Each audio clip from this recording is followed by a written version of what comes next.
everything in science said I couldn't change. I couldn't get better. I had to take tons of pills. Every pill had its ton of side effects. Every side effect was bringing more pills. Having to live off of animal materials makes me think that my life is connected to the life of another being. And it's profound. It's profound to realize that the death of another being makes all of this. Healed all my ailments. Healed everything that was happening in my body and that was killing me for lack of proper nutrition.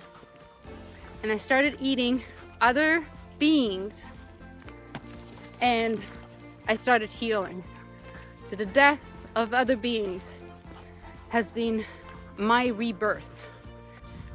I don't know, I think that being carnivore has made me more spiritual. Not more religious, more spiritual. I feel so much more in contact with the earth, and I am someone that has spent the last 10 years of her life growing food, like growing vegetables.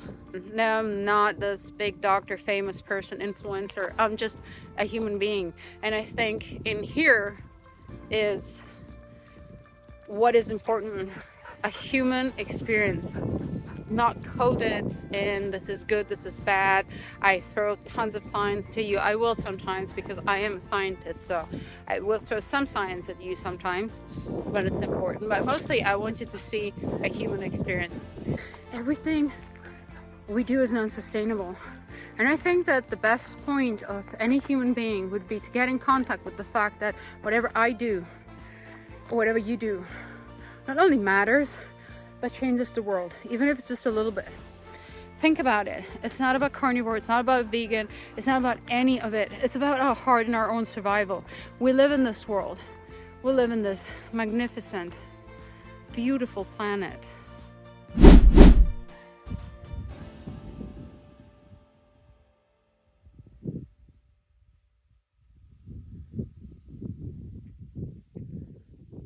I started eating blood. I eat blood because they sell it. They just sell little packages of blood. And I started putting it in my diet. And oh my God, I'm so happy I did. It's fantastic. It's awesome. It has given me so much energy. I'm a vampire and I'm proud of it. Okay, I was kind of joking. I'm not a vampire and I haven't really done anything weird. It just sounds weird. It sounds weird for our society, I guess. Eating blood, oh my God. But I mean, what do you eat whenever you eat anything that's animal-based? But even plants have blood. It's just not red. But if you know anything about plants, the phlegm that goes up and down, the xylem, what do you think this is? Those are veins, but they're blood. It's not red. Who cares? It's still their blood. It does the same function. So it's just hypocrisy to believe that us eating anything that is not a lettuce or broccoli is harming our world, because I have yet to see a field of corn or a field of cabbage or a field of broccoli for that matter that has not destroyed an entire environment to be built. So if it's made by human, it's most likely not the best thing we could do. And I'm talking to you out here. I'm up on the mountain that's right behind our house with a few of our little dogs, a few of the 7 we have, taking a risk because this is the first time I'm going out on a real walk. And where we are, we're so blessed with this amazing environment out here. There's no one around. I mean, look at this field. This is an almond field. It's been here for, I bet, over 100 years, because all these fields are way over 100 years old. They're dying. All these trees are tremendously sick. They have no water. There's no organic matter in the field whatsoever. As you can see, even after it rains, almost nothing grows. Why does that happen? Well, that happens because we do what humans do. We take something fantastic, like a fruit tree, and we want more of it. So we destroy everything around it to make more of that one thing we want, either because we like the taste, or because we like the effects, or because it's profitable. And so we destroy everything that's around it. And that's not just with almond fields, that is with animal intensive farming. And it happens with every farming we use. This is just what we do. So whether we're vegan, you're omnivore, you're Mediterranean diet, it doesn't matter. Everything we do is non-sustainable. And I think that the best point of any human being would be to get in contact with the fact that whatever I do, or whatever you do, not only matters, but changes the world, even if it's just a little bit. Because we have to consider that it's not just me, it's not just you, it's 8 billions of us. It's 8 billions behavior. So everything we do is multiplied by 8 billions. So thinking that whatever you do doesn't matter, it's just sheer bullshit, because it does matter. And I mean, no one is asking you to become a monk or stop eating. But just think about your choices and think about the impact they can have. Because if 8 billion people made 1% of change in their life, do the math, how many billions of 1% we would have. That would be a ginormous amount of change. Just stop buying that one thing that's in plastic. Stop eating that one thing that's processed. Just one behavior could change the world. Think about it. It's not about carnivore. It's not about vegan. It's not about any of it. It's about our heart and our own survival. We live in this world. We live in this magnificent, beautiful planet.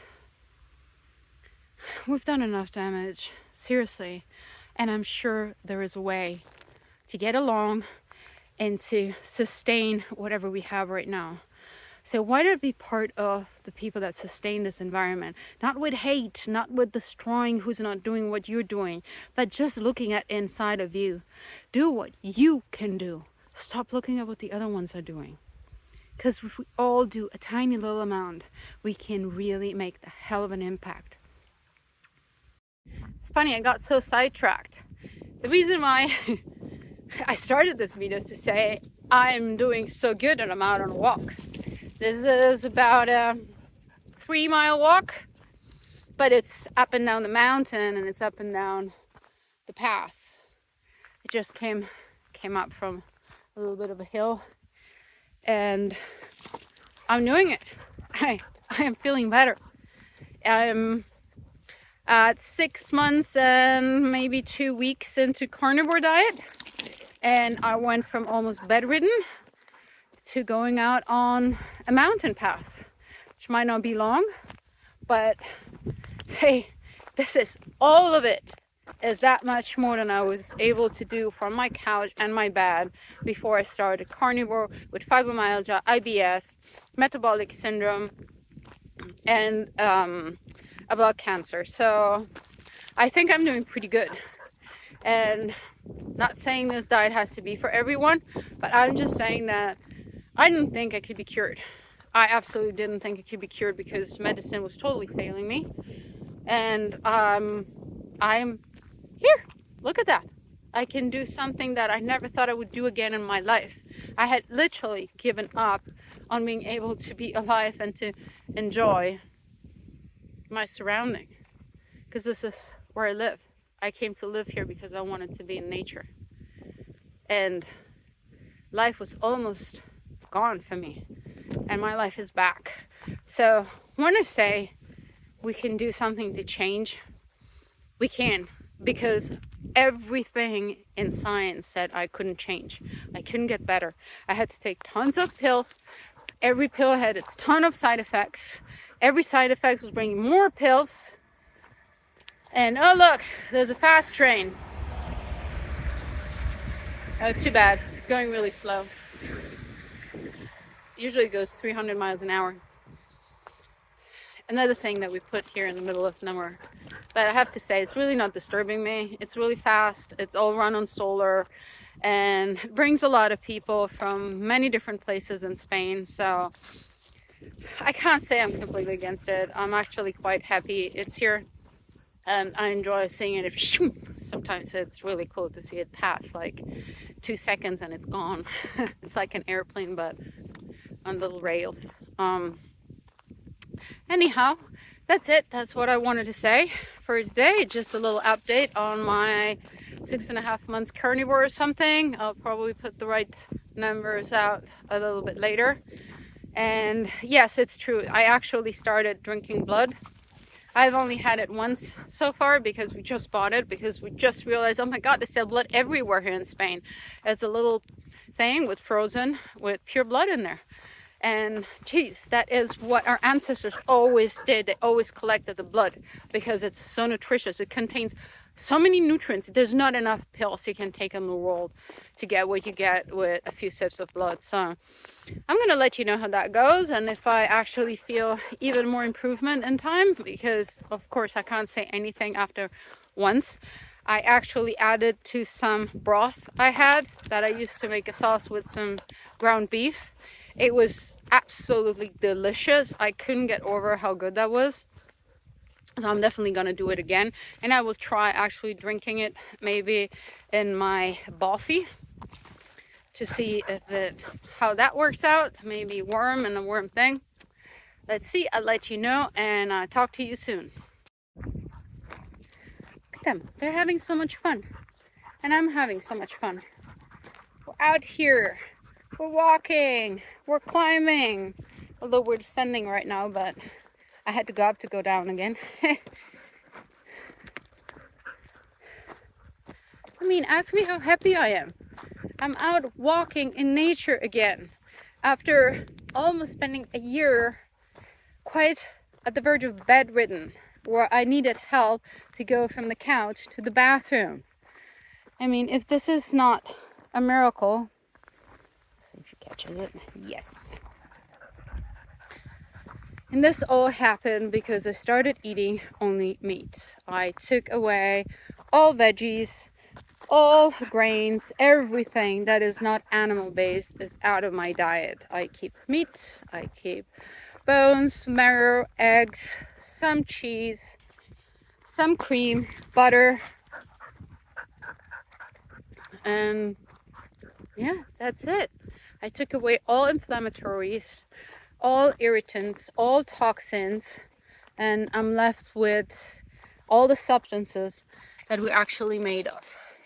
You right, Lola? Hey, what does Lola eat? You know what Lola eats? Meat. So if I can ask you for a favor, if you're not subscribed yet, please subscribe to our channel. It's that thing down there that says subscription. Subscribe so you help us grow, because we're a tiny channel and I'm really doing my best to get the word out there. And it's not just to you, it's to everyone that might need to hear this, because we're bringing some important information. And no, I'm not this big doctor, famous person, influencer. I'm just a human being, and I think in here is what is important: a human experience, not coded in this is good, this is bad. I throw tons of science to you. I will sometimes, because I am a scientist, so I will throw some science at you sometimes, but it's important. But mostly I want you to see a human experience, because I have received the most from human stories, with the ups and downs and the doubts and the falls. I mean, I just had a terrible fall. I needed a kidney biopsy because my kidneys were failing, and no one knew why. I think it's oxalates, because I have tons of oxalates. I explained it in many other videos. But I had doubts. I had doubts because despite getting so much better, despite healing 90% of my ailments in such a short amount of time, in a few months on carnivore, my kidneys were not healing. So of course, in my head, I had all these voices: carnivore, it's too much carnitine, it will kill your kidneys. Well, my kidneys are better now. I had a biopsy, I had an accident with the biopsy, it didn't go very well. I had to stay immobilized for a few weeks, but I am fantastic now. I'm out walking and my kidneys are doing better. They have gained in function. I have not changed my diet. I'm still carnivore. Yet they have gained in function. Why? Because I'm probably not dumping oxalates anymore, or have become better at dumping them and excreting them, or my kidneys, because they don't have the weight of all the other substances on top of oxalates, now I've learned how to manage that. Which is also why often when people said you have to go back to eating vegetables because you need more oxalates, I said, no, I don't need more oxalates. I have enough oxalates in my diet. I add oxalates with teas, and I add oxalates with some little black chocolate. I don't want fibers. I suffered from IBS and Crohn's like crazy. I didn't have one day in my life when my stomach, my intestine didn't like make me feel like I was in hell. And I don't want to go through that again, ever again. So if it takes to cleanse my teeth and teach my kidneys to either die or survive, I'll do it. I'm not saying you have to, absolutely not. No one should do whatever they don't feel doing. But this is me. I was so sick when I started a carnivore diet that I don't want absolutely anything else to make me sicker. And all those oxalates that are inside of me are in me. One way or the other, they have to go out at some point. And yes, I'm okay with letting them out slowly, but I'm not okay in having to add even more substances to my slowing down the oxalate dumping. I can do it with teas and chocolate that have obviously the least amount of fiber. The black chocolate really has close to zero, and black tea, well, obvious as well, but they have enough oxalate to make it slow down. So as I said, this is a human experience. I'm not a doctor. I'm not a nutritionist. I'm just an ex-psychologist, ex-neuroscientist, ex-artist that is now trying to ex-translator, because I've also worked as a translator, writer. I've done a lot of things in my life. I do everything that I do because I put my heart in it. But I'm not here to tell other people how to live. I'm here to give my example because I'm 1 out of 8 billion. And if you can get a hint, because it pertains to your life, it says something to you, good, I'm happy. I'm happy I can show a different way of doing something. Oh, look. That was a little bit faster. We're close to the station here, that's why I did not go too fast. So see, I'm halfway through my walk and I still have breath. I still have breath. I'm halfway through my walk. I haven't sat down once. I'm just walking and walking and walking and walking. And I'm in a t-shirt, I don't know if you see it, and we're in February. And I'm not cold, which is quite amazing. Because usually this time I'm still kind of cold. I mean, until March, I've never taken off a jacket before March. Unless it's really sunny, but it's not today, so. Okay, well, as I said, like and subscribe, please. Help us grow. Spread this idea, spread this, I don't know, this way of being more in contact with life.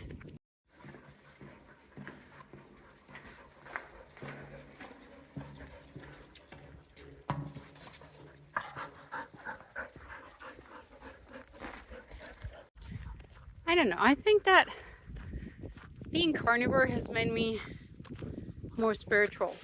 Not more religious, more spiritual. I feel so much more in contact with the earth, and I am someone that has spent the last 10 years of her life growing food, like growing vegetables, growing salads, beans, tomatoes. I built 3 greenhouses.